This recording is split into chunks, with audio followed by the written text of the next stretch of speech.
ബിസ്മില്ലാഹിർ റഹ്മാനിർ റഹീം അൽഹംദുലില്ലാഹി റബ്ബിൽ ആലമീൻ അല്ലാഹുമ്മ സ്വല്ലി അലാ സയ്യിദിനാ മുഹമ്മദിൻ വഅലാ ആലിഹി വസഹ്ബിഹി വസല്ലം. സൂറത്തുൽ മാഊൻ 7 സൂക്തങ്ങളുള്ള പരിശുദ്ധ ഖുർആനിലെ സൂറത്തുൽ മാഊൻ എന്ന മക്കിയായ സൂറത്തിൻ്റെ വിശദീകരണമാണ് ഇന്ന് പറയുന്നത്.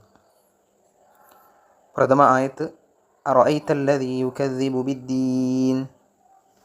അറഅയ്തല്ലദീ യുകദ്ദിബു ബിദ്ദീൻ, മതത്തെ കളവാക്കുന്നവനെ തങ്ങൾ കണ്ടുവോ എന്നാണ് ആയത്തിൻ്റെ അർത്ഥം. ഈ ആയത്തിനെ വിശദീകരിച്ചുകൊണ്ട് ഇമാം ത്വബരി റഹ്മത്തുള്ളാഹി അലൈഹി പറയുന്നു, അള്ളാഹുവിൻ്റെ പ്രതിഫലത്തെയും ശിക്ഷയെയും നിഷേധിച്ച കാരണത്താൽ അള്ളാഹുവിൻ്റെ കൽപ്പന അനുസരിക്കാതെയും അവൻ്റെ വിരോധങ്ങൾ വിലവെക്കാതെയും നടക്കുന്നവനെ കണ്ടുവോ എന്നാണ് ഇതിൻ്റെ സാരം. എന്ന് പറഞ്ഞാൽ അള്ളാഹുവിനെതിരെ ധിക്കരിച്ചുകൊണ്ട് ജീവിക്കുന്ന ആളുകളെക്കുറിച്ചാണ് ഇവിടെ പറയുന്നത്. മതസിദ്ധാന്തങ്ങൾ, പരലോക ജീവിതം, കർമ്മങ്ങൾക്കുള്ള പ്രതിഫലം തുടങ്ങി കാര്യങ്ങളെ വ്യാജമാക്കുന്ന മതനിഷേധികളുടെ, പ്രത്യേകിച്ച് ഇന്നത്തെ കാലഘട്ടത്തിൽ, അതേപോലെ തന്നെ കപടവിശ്വാസികളുടെയും ചില ലക്ഷണങ്ങളാണ് ഈ സൂറത്തിൽ അള്ളാഹു വിവരിക്കാൻ പോകുന്നത്. നമുക്ക് നോക്കാം. അപ്പം പ്രസ്തുത ആയത്തിൽ ആദ്യമായിട്ട് വ്യാജന്മാരെക്കുറിച്ചാണെന്ന് തുടക്കത്തിൽ പറയുകയാണ്. രണ്ടാമത്തെ ആയത്ത് ഫദാലിക്കല്ലദീ യദ്ഉൽ യതീം, അവർ അനാഥ കുട്ടികളെ തള്ളിക്കളയുന്നവനാണ്. ഫദാലിക്കല്ലദീ യദ്ഉൽ യതീം, അതായത് അനാഥരായ യതീം കുട്ടികളെ പരിഗണിക്കാതിരിക്കുകയും നിർദ്ധയമായും പരുഷമായും അവരോട് പെരുമാറുകയും ചെയ്യുക എന്നത് മതനിരാസത്തിൻ്റെ ലക്ഷണമാണെന്ന് ഉണർത്തുകയാണ് ഇവിടെ. മതരഹിതവാദവും മതനിരാസവും എക്സ് മുസ്ലിമുകളും വർദ്ധിക്കുന്ന ഈ കാലഘട്ടത്തിൽ അബൂ സുഫിയാൻ്റെ വീക്ഷണത്തിലാണ് ഈ സൂറത്ത് ഇറങ്ങിയത് എന്നാണ് ഒരഭിപ്രായം.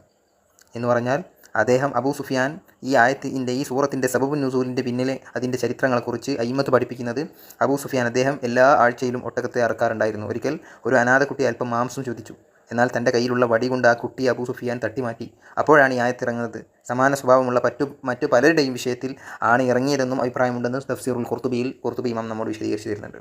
ഏതായാലും ഈ ആയത്തിനെ വിശദീകരിച്ച് ഇമാം ഫഖറുദ്ദീൻ റാസി റഹ്മത്തുള്ളാഹി അവിടുത്തെ തഫ്സീറുൽ കബീറിൽ പറയുന്നത്, അബൂജഹലിൻ്റെ വിഷയത്തിലാണ് ഇത് അവതരിച്ചത് എന്നാണ്.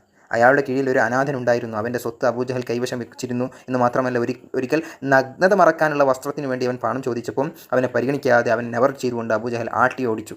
നിരാശനായി വരുന്ന കുട്ടിയോട് ചില ഖുറൈശി പ്രമുഖർ, നീ മുഹമ്മദ് നബിയോട് ശുപാർശ ചെയ്യിച്ചാൽ പണം കിട്ടുമെന്ന് കുട്ടിയോട് പറഞ്ഞപ്പോൾ അവർ പരിഹാസപൂർവ്വം പറഞ്ഞതായിരുന്നുവെങ്കിലും കുട്ടി നേരെ നബി സല്ലല്ലാഹു അലൈഹി വസല്ലം അടുത്ത് എന്ന് വിഷമം പറഞ്ഞു. അതായത് റസൂലുള്ളാഹിനെ പോലും പരിഹസിക്കാൻ വേണ്ടി പറഞ്ഞതാണെങ്കിലും കുട്ടികളുടെ മനസ്സ് എപ്പോഴും കുട്ടികളുടെ മനസ്സിനെ കുറിച്ച് പറയും, അവർ ശുദ്ധ പ്രകൃതിക്കാരാണ്. അങ്ങനെ ആവശ്യക്കാരെ സഹായിക്കുന്ന നബി സല്ലല്ലാഹു അലൈഹി വസല്ലം തങ്ങൾ കുട്ടിക്ക് വേണ്ടി അബൂജഹലിൻ്റെ അടുക്കൽ പോവുകയാണ്. ഒരു കുട്ടിക്ക് വേണ്ടിയിട്ട് ലോക നേതാവ് അബൂജഹലിൻ്റെ അടുത്ത് സമീപിച്ച് കുട്ടിക്ക് പൈസ കൊടുക്കാൻ ആവശ്യപ്പെട്ടപ്പോൾ അബൂജഹൽ പണം നൽകുകയും ചെയ്തു. ഇത് കണ്ടപ്പം കുട്ടിക്ക് വളരെയധികം സന്തോഷമായി. എന്നാൽ ഈ രംഗങ്ങളെല്ലാം വീക്ഷിച്ചുകൊണ്ടിരുന്ന ഖുറൈശി പ്രമുഖർ അബൂജഹലിനെ ആക്ഷേപിച്ചു, ചീത്ത പറഞ്ഞു.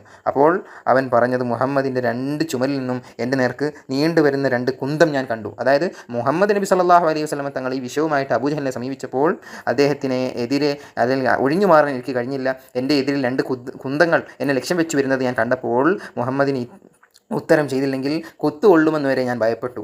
അങ്ങനെയാണ് ഞാൻ പണം കൊടുത്തതെന്ന് ഇമാം റാസി റഹിമഹുല്ലാ ഇവിടെ വിശദീകരിക്കുന്നുണ്ട്. ഏതായാലും ചുരുക്കി പറഞ്ഞാൽ ഈ ആയത്തിൻ്റെ ഉദ്ദേശ്യം യതീമിനെ തള്ളിക്കളയുക എന്നതിൽ അവനെ ആക്രമിക്കലും അവൻ്റെ ധനം തട്ടിയെടുക്കലും ഉൾപ്പെടും എന്നാണ് തഫ്സീർ റാസിയിൽ പിന്നീട് വിശദീകരണങ്ങളിൽ നിന്ന് നമുക്ക് മനസ്സിലാക്കാൻ സാധിക്കുന്നത്. ഏതായാലും അനാഥ കുട്ടികളുടെ ധനം തട്ടിയെടുത്ത്, പ്രത്യേകിച്ച് ഇന്നൊക്കെ അനാഥാലയങ്ങളും മറ്റുമൊക്കെ നടത്തിയിട്ട് അവിടുന്ന് പണം തട്ടുന്ന ചില ആളുകളുണ്ട്. എന്നാൽ വളരെ ശുഭകരമായിട്ട് അല്ലെങ്കിൽ സുന്ദരമായി കൃത്യമായിട്ട് ഒരുപാട് പാവപ്പെട്ട യതീം കുട്ടികളെ പഠിപ്പിക്കുന്ന അല്ലെങ്കിൽ അവരെ സഹായിക്കുന്ന ആളുകളുണ്ട്. അവരെക്കുറിച്ചല്ല ഞാൻ പറയുന്നത്.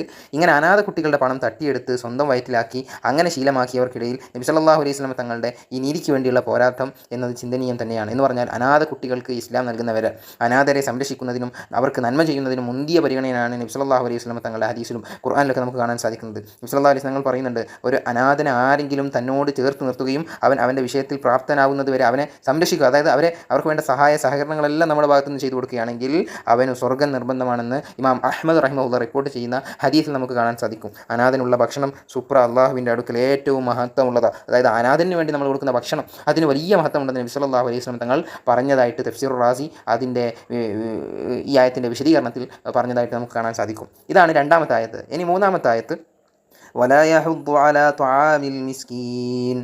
അനാഥ കുട്ടികളെ പറഞ്ഞപ്പോൾ കൂട്ടത്തിൽ പറയേണ്ട ഒരാളാണല്ലോ പാവപ്പെട്ട ആളുകൾ. പാവപ്പെട്ടവന് ഭക്ഷണം നൽകുവാൻ അവൻ പ്രോത്സാഹനം നൽകുകയില്ല. അത്തരം ആളുകളാണ് ദീനിനെ കളവാക്കുന്നത്. അപ്പോൾ ദീനിനെ കളവാക്കുന്ന ആളുകൾ ഇങ്ങനെ പറഞ്ഞ് പരിചയപ്പെടുത്തി തരികയാണ്.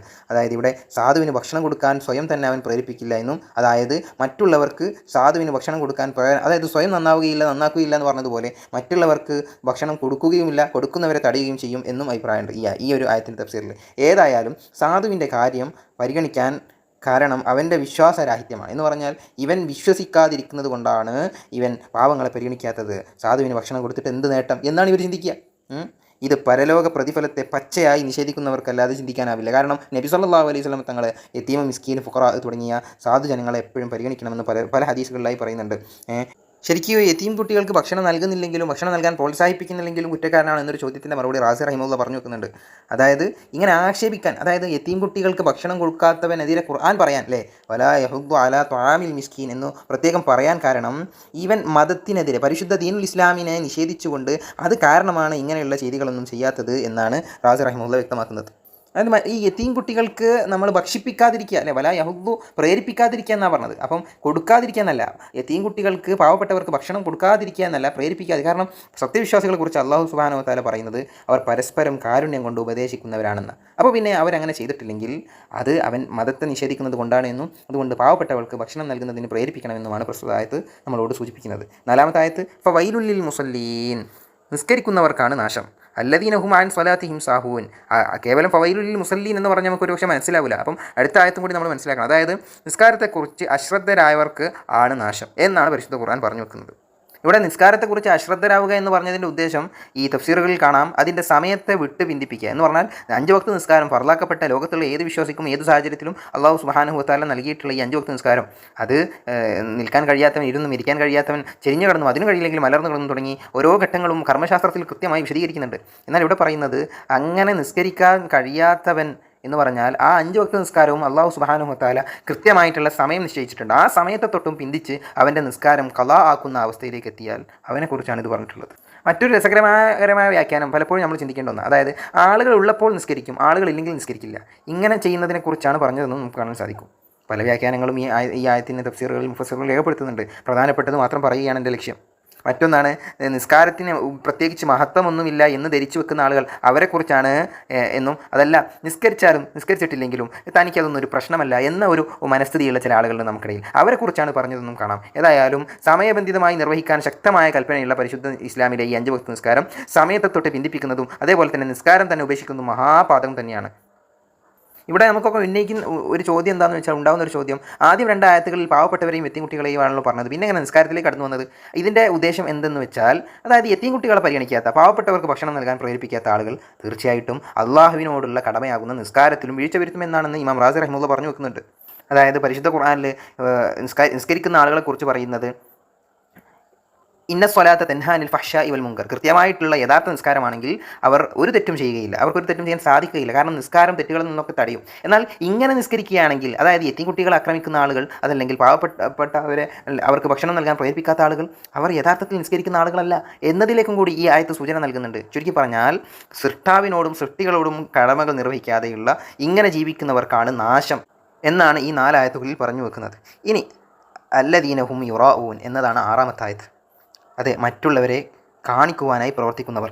അതായത് ഈ ആയത്തിനെ വിശദീകരിച്ചുകൊണ്ട് ഇമാം ഖുർത്തുബി റഹിമഹുല്ലാഹ് പറയുന്ന ഒരു പ്രധാനപ്പെട്ട കാര്യമുണ്ട്. ജനങ്ങളെ കാണിക്കുക എന്ന നമുക്കൊക്കെ അറിയാവുന്ന മനസ്സിൻ്റെ രോഗമാകുന്ന റിയാ.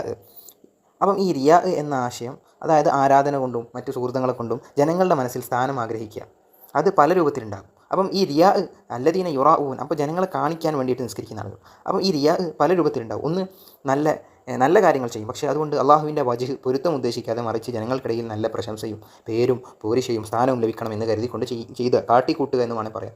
2-ാമത്തെ വിഭാഗമുണ്ട്, അതും നമ്മൾ ശ്രദ്ധിക്കണം. അതായത് വളരെ മോശമായ താഴ്ന്ന വസ്ത്രങ്ങളൊക്കെ ധരിക്കും, എന്നാൽ കുറഞ്ഞ വസ്ത്രങ്ങളിലാണ് അവരുടെ ജീവിതം, താഴ്ന്ന നിലവാരത്തിലായിരിക്കും അവർ ജീവിക്കുക.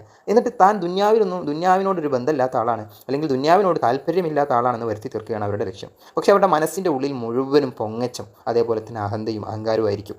3-ാമത്തത്, വാക്കുകളിൽ ജനങ്ങൾക്കിടയിൽ സംസാരത്തിൽ ലോകമാന്യം. അതായത് ഞാൻ ഭൗതികന്മാരോട്, ദുന്യാവിൻ്റെ അഹലുകാരോട് വളരെ വെറുപ്പ് ഉളവാക്കുന്ന വ്യക്തിയാണെന്ന് പറയുകയും അങ്ങനെ. എന്നാൽ അവൻ്റെ മനസ്സ് നിറയെ അവരോട് ഭയങ്കര താല്പര്യം. ആളുകളെ കാണുമ്പോൾ ഒരു സ്വഭാവവും മനസ്സിൽ മറ്റൊരു സ്വഭാവം. മറ്റൊന്ന്, നിസ്കാരവും അതേപോലെ തന്നെ മറ്റു സൽക്കർമ്മങ്ങളും നല്ല രൂപത്തിൽ ചെയ്യും, പക്ഷേ അതുകൊണ്ടുള്ള ഉദ്ദേശം ലോകമാന്യം എന്ന് പറഞ്ഞാൽ ജനങ്ങൾക്കിടയിൽ ആളുകളെ കാണിക്കാനായി ഞാൻ നല്ല ഒരു ആലിമാണ്, അല്ലെങ്കിൽ ആബിദാണ്, ഒരു സ്വാലിഹായ മനുഷ്യനാണെന്ന് കാണിക്കാൻ വേണ്ടിയുള്ള കാട്ടിക്കൂട്ടൽ.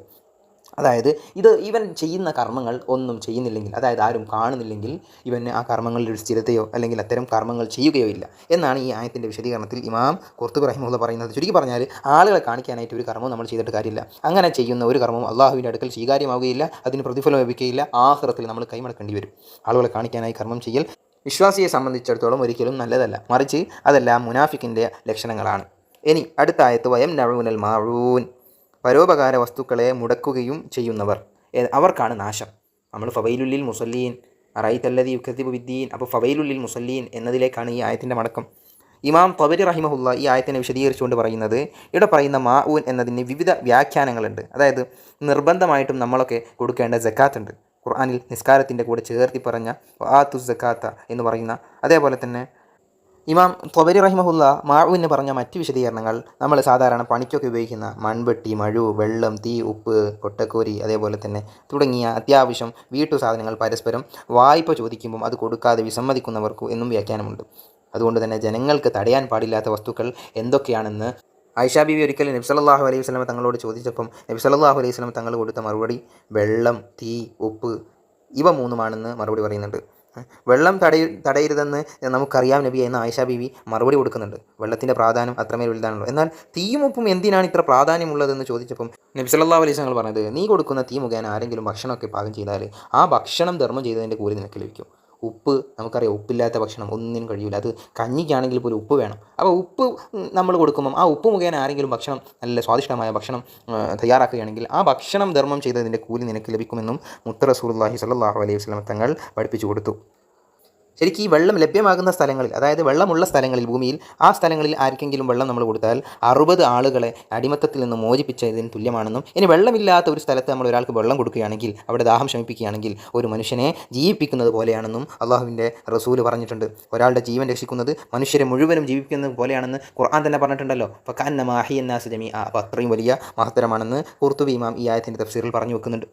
അതായത് ഇവിടെ ഈ ആയത്തിൻ്റെ കണക്ഷൻ, ഈ ബന്ധങ്ങൾ വളരെ അത്ഭുതകരമാണ്. ഖുർആൻ്റെ ബന്ധങ്ങൾ, ആയത്തുകൾക്കിടയിലുള്ള വളരെയധികം മുനാസബത്ത് നമ്മൾ പഠിക്കണം. അതായത് തൊട്ട് മുമ്പത്തെ ആയത്തിൽ പറഞ്ഞത് അള്ളാഹുവിന് വേണ്ടി നാം നിർവഹിക്കേണ്ട നിസ്കാരം അത് ജനങ്ങൾക്ക് വേണ്ടി കാട്ടിക്കൂട്ടുകയും, എന്നാൽ ജനങ്ങൾക്ക് കൊടുക്കേണ്ട, ജനങ്ങൾക്ക് തടയാൻ പാടില്ലാത്ത, പരസ്പരം കൈമാറേണ്ട വാടക വസ്തുക്കളൊന്നും കൈമാറാതെ പിടിച്ചു വെക്കുകയും ചെയ്യുന്ന ആളുകൾ, അതായത് വിപരീത സ്വഭാവം, ഇങ്ങനെ വിപരീത സ്വഭാവത്തിൽ ചെയ്യുന്ന ആളുകൾ, അവർക്ക് അത് ഫലമായി അവരുടെ നാശമാണെന്നാണ് ഖുർആൻ അവരെക്കുറിച്ച് പറഞ്ഞു തരുന്നത്.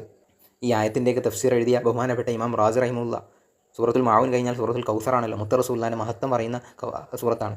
എന്നാൽ ഈ ആയത്തിൽ ഈ കപടന്മാരുടെ അല്ലദീന യുകദ്ദിബൂന ബിദ്ദീൻ, ദീൻ മതനിരാസം പറയുന്ന അല്ലെങ്കിൽ വാദിക്കുന്ന ആളുകളുടെ സ്വഭാവങ്ങൾ പറയുമ്പോൾ ഇമാം റാസി റഹിമഹുല്ല പറയുന്നുണ്ട്, അള്ളാഹുവേ ഞങ്ങളൊന്നും നിൻ്റെ മതത്തെ നിരാകരിക്കുന്നില്ല, എന്നാൽ മുത്ത് റസൂലുള്ളാഹി സ്വല്ലല്ലാഹു അലൈഹി വസല്ലം തങ്ങളോളം ഞങ്ങൾക്ക് വലിയ അളവൊന്നും മഹത്വമില്ല. അതിനാൽ തന്നെ റബ്ബെ നിൻ്റെ മഹ്ലു ഫദ്ൽ കൊണ്ട്, നിൻ്റെ ഔദാര്യം കൊണ്ട് ഞങ്ങൾക്ക് നീ മാപ്പ് നൽകണമേ എന്ന് അവർ ദുആ ചെയ്തു വെച്ചിട്ടുണ്ട്. അള്ളാഹു നമ്മുടെയൊക്കെ പാപങ്ങൾ പൊരുത്തപ്പെട്ട് അള്ളാഹു നമുക്കൊക്കെ സ്വാലിഹീങ്ങളുടെ അവരുടെ കൂട്ടത്തിൽ നമ്മയും ചേർത്ത് അനുഗ്രഹിക്കുമാറാവട്ടെ. റബ്ബി അലിഹഖനി ബി സ്വാലിഹീൻ. പരിശുദ്ധ ഖുർആനിലെ സൂറത്തുൽ മാഊൻ എന്ന അധ്യായത്തിലെ 7 ആയത്തുകളാണ് വളരെ ചുരുങ്ങിയ രീതിയിൽ നമ്മൾ വിശദീകരിച്ചിട്ടുള്ളത്. കൂടുതൽ അറിയാനും പഠിക്കാനും ശ്രമിക്കണം. റബ്ബ് തൗഫീഖ് നൽകുമാറാവട്ടെ. ആമീൻ. വാഹിറു ദഅവാന അൽഹംദുലില്ലാഹി. അസ്സലാമു അലൈക്കും.